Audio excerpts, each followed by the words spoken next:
Hello friends, and happy International Trans Day of Visibility to all. Today is of course the only day that mere mortals may observe me with their vision, so get a good look while you still can. But token jokes aside, I wanted to take a chance today to talk a little bit about my experiences with trans visibility.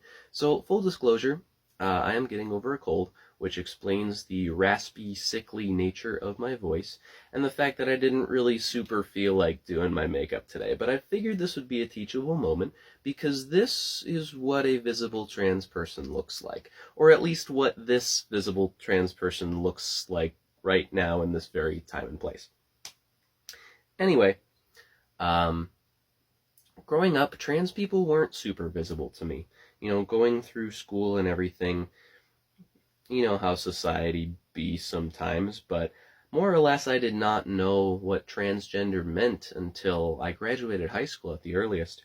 And it wasn't until I started at my second college where I was for the first time in my life in an environment where queerness was not only talked about and visible, but celebrated. And I found myself in this environment more and more relating to my queer peers and the people around me every day.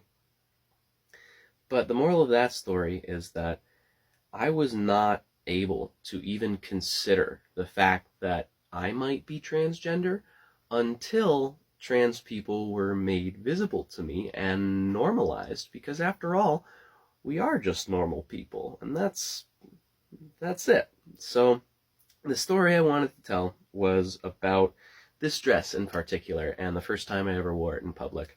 So this dress was purchased for me by someone that believed in me and saw how happy it made me, but I didn't really get a chance to wear it in public until just a little less than a year ago at my most recent trip to Bonnaroo.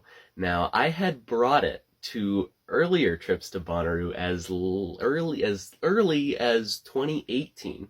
In 2019, I know that I brought it, but I eventually chickened out, and for some reason I just wasn't feeling it and didn't feel like it was time. 2020 and 2021 didn't actually happen, so it wasn't until 2022 that I brought the dress and decided to subsequently wear it. And I was a little nervous going into it, because I figured, that there would be a little bit of inherent anxiety, a little bit of awkwardness. I figured people would be like looking at me and making comments or whatever. So I figured there would be a little bit of like an anxious, awkward feeling, but it would be worth it because I would have felt nice. I would have felt pretty. I would have felt the way I wanted to feel.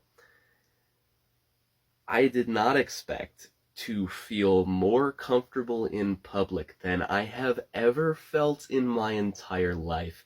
And it was a hugely gender-affirming moment of euphoria for me when I put on this dress and suddenly I was home. Suddenly I was myself, and people saw who I truly was, and that was a huge deal for me. That was absolutely life-changing, and that trip to Bonnaroo, despite, being a very special year because we hadn't had one in a couple years for them, was one of the most gender-affirming experiences of my entire life, and eventually was, a large factor in me deciding to start my transition sooner than later, shortly after that. So I wanted to just tell that little story, and I hope you all have a happy day, stay safe, and don't you dare forget, trans rights are human rights.